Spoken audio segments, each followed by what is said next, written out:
Buongiorno da Sicilia, 24 i titoli del nostro telegiornale di oggi. 30 anni fa la cattura del boss Nitto Santapaola, il ricordo di un giorno storico per la lotta antimafia nel catanese, nelle parole dell'ex procuratore Amedeo Bertone che dice: mi ritenne responsabile della morte della moglie. Il ministro alla salute a Catania apre uno spiraglio sul futuro della cardiochirurgia pediatrica a Taormina e punta sui fondi PNRR per azzerare le diseguaglianze sul territorio. Per Schillaci il sistema pubblico non è in crisi. La gente, ha dichiarato, affolla il pronto soccorso perché crede negli ospedali. Dopo le parole di vicinanza agli abitanti di Lampedusa espresse dal presidente Mattarella, potenziata sull'isola la strumentazione al poliambulatorio, mentre si lavora per migliorare i servizi nell'hotspot. Ieri l'inaugurazione di una camera a pressione per l'isolamento di pazienti con malattie infettive. 2 anni fa nella sua casa di Milo si spegneva Franco Battiato. Il maestro viene ricordato nel luogo che aveva scelto per vivere, con 3 giorni di iniziative. L'amico di sempre, Luca Madonia, gli dedica una nuova versione del brano L'alieno, che portarono insieme sul palco di Sanremo. Calcio, il Catania si impone per 2-1 sul campo del Brindisi, ma è fuori dalla pool scudetto dilettanti. Ferraro saluta commosso mentre la società si concentra sul futuro fra i professionisti. Pallanuoto femminile l'Orizzonte, campione d'Italia per la 23esima volta nella sua storia, festa e lacrime di gioia alla piscina di Nesima per la squadra allenata da Martina Miceli che ha battuto 8-6 la SIS Roma.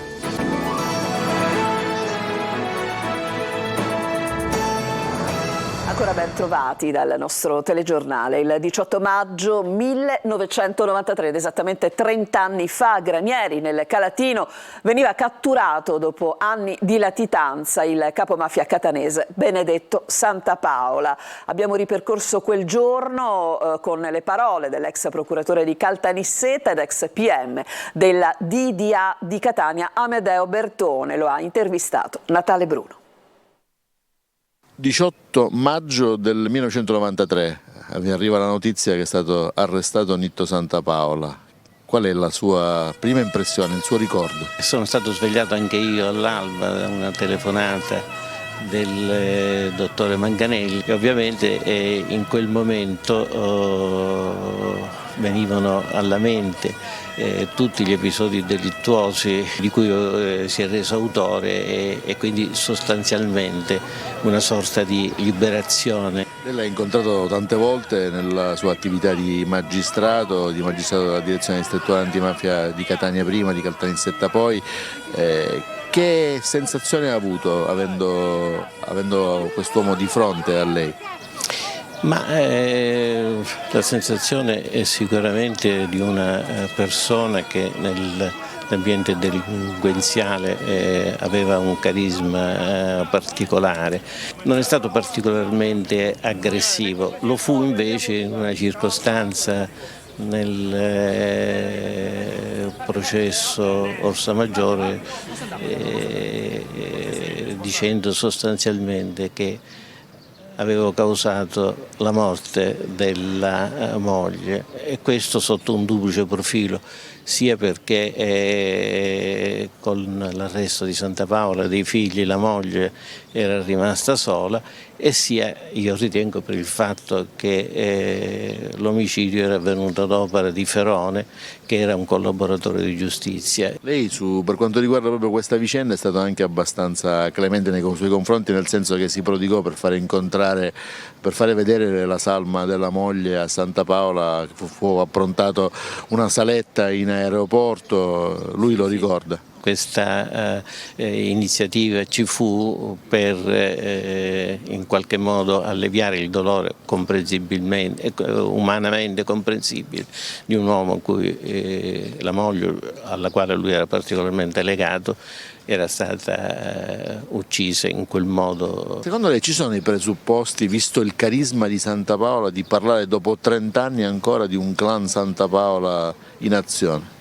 ancora l'Organizzazione Santa Paola, per quello che riesco a comprendere dalla lettura di atti pubblicati ovviamente sui giornali, è ancora un gruppo consistente e ancora in piena vitalità.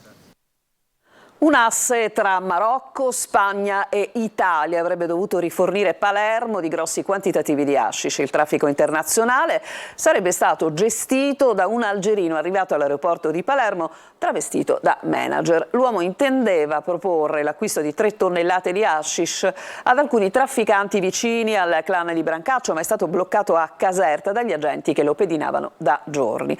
Arrestati a Palermo anche altri 5 sospettati.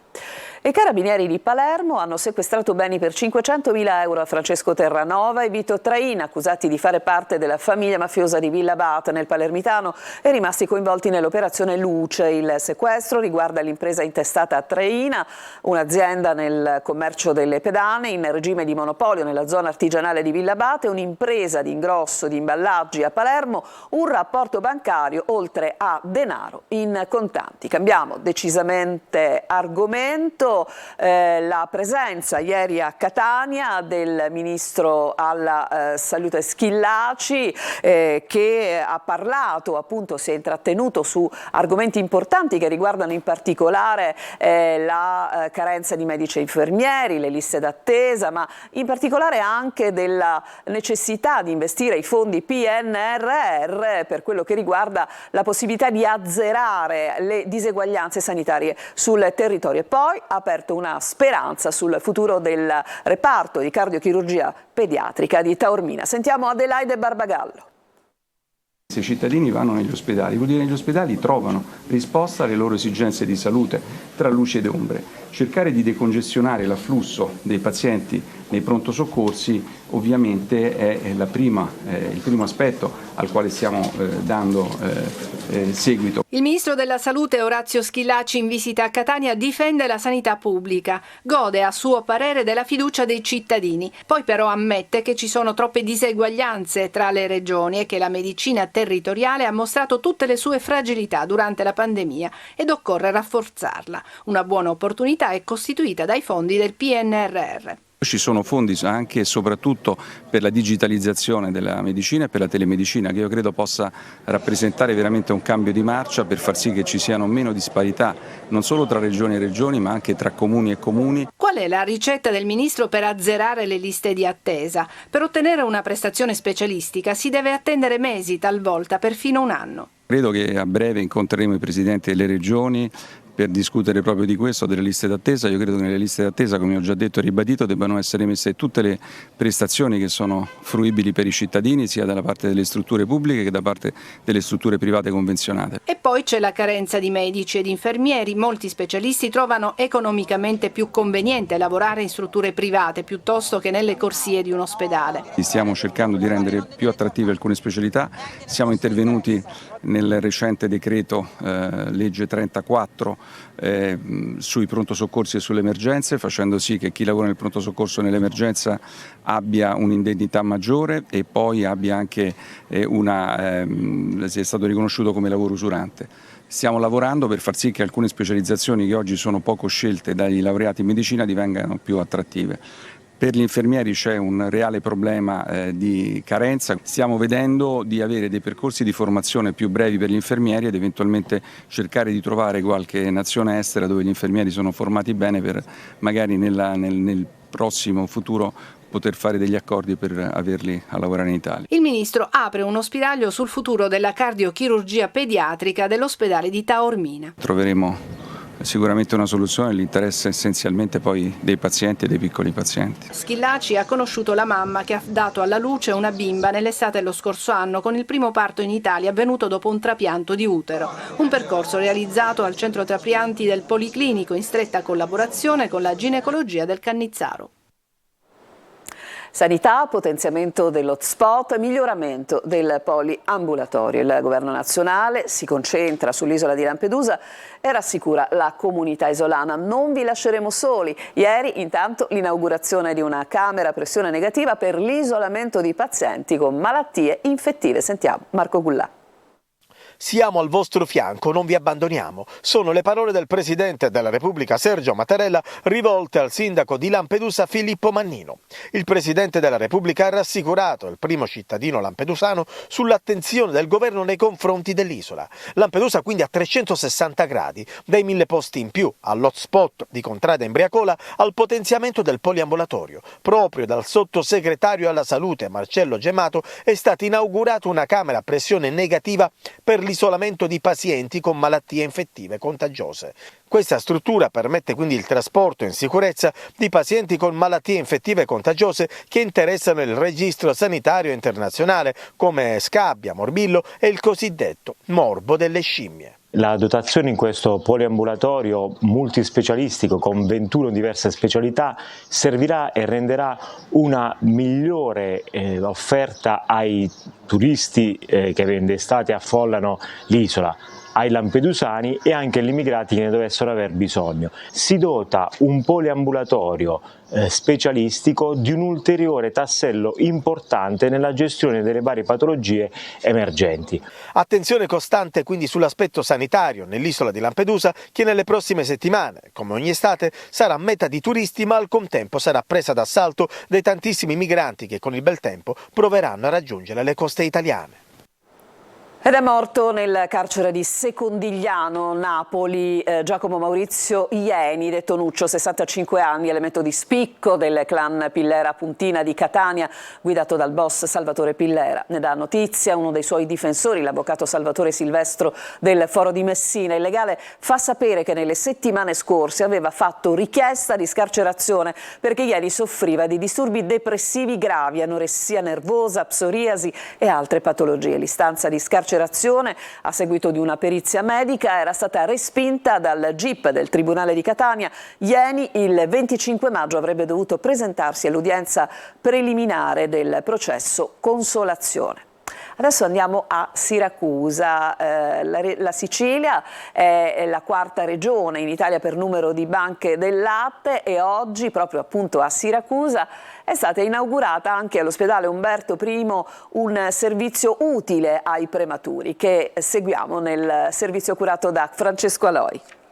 Una notte insieme al dottore Tirantello io assistevo una paziente, o meglio ero al seguito di una paziente che seguivo in gravidanza. La paziente aveva delle patologie per cui non avrebbe potuto, patologie molto gravi, un carcinoma per cui non avrebbe potuto allattare la bambina che veniva al mondo e da lì il dottore Tirantello ha detto che la possibilità ci sarebbe stata se avessimo avuto la banca del latte. Adesso la banca del latte umano donato c'è anche a Siracusa, oggi l'inaugurazione all'Umberto I. L'Umberto I continua a dare e a aumentare i propri servizi. Selezionare, raccogliere, conservare e distribuire è questo lo scopo della banca. Così le mamme ritenute idonee potranno donare il loro latte che sarà utile per i nati prematuri e non solo.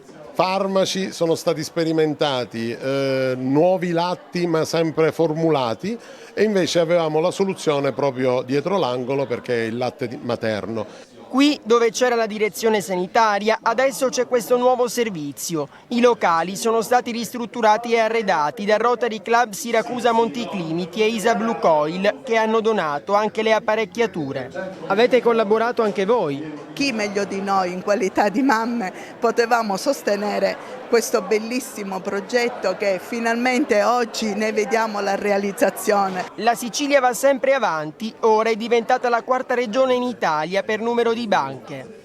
In Sicilia ci sono 4 banche, questo è estremamente importante perché la Sicilia, che era indietro come numero di banche fino a pochi anni fa, c'era solo Palermo, adesso è diventata la quarta regione in Italia come numero di banche, ce ne sono 4 e c'è oltretutto un piano a livello regionale per collegare queste banche e collegare il servizio in tutta la regione Sicilia. Adesso ci fermiamo per una pausa, tra poco con altri servizi.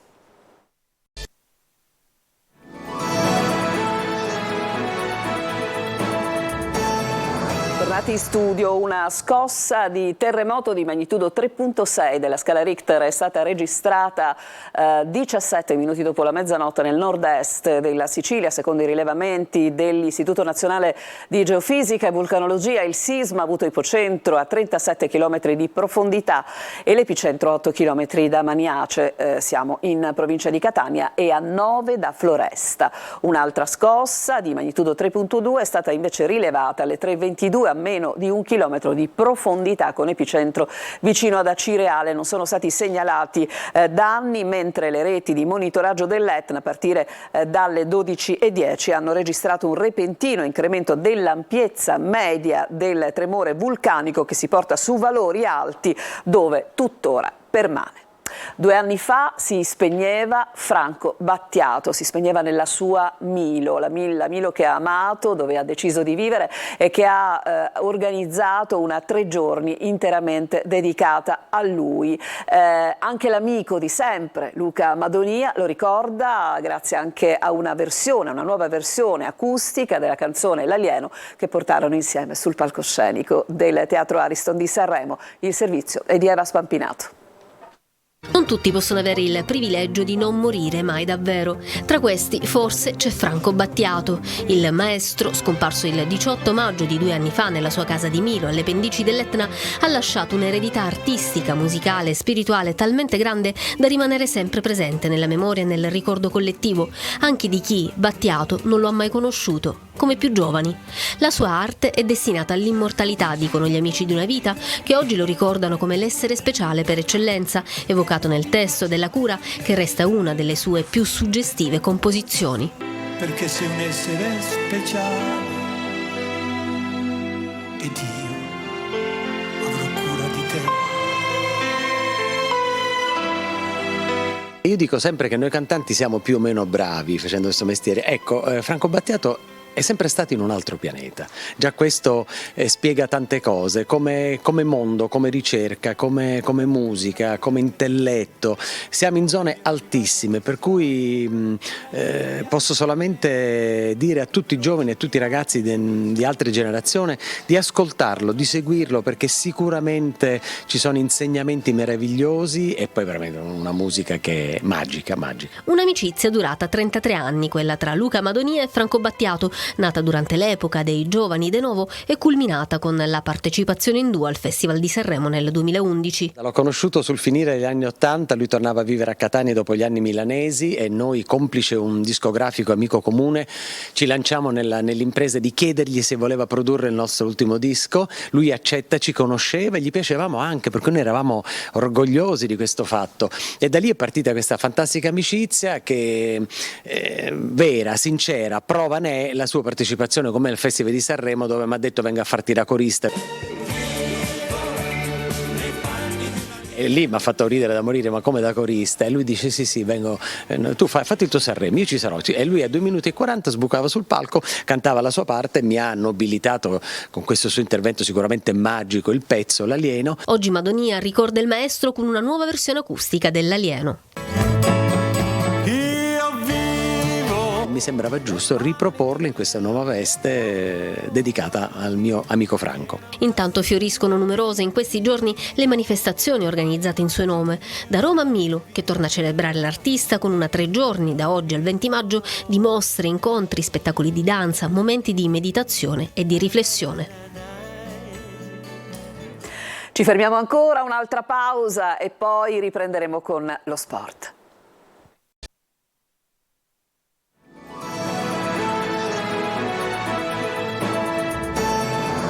Parte di Sicilia 24, il Catania chiude la sua stagione con la vittoria a Brindisi, però i 3 punti non servono per continuare a sperare nello scudetto dei dilettanti. Ferraro saluta intanto con commozione a fine gara e la società si tuffa nel futuro fra i professionisti. Sentiamo Marco Carli.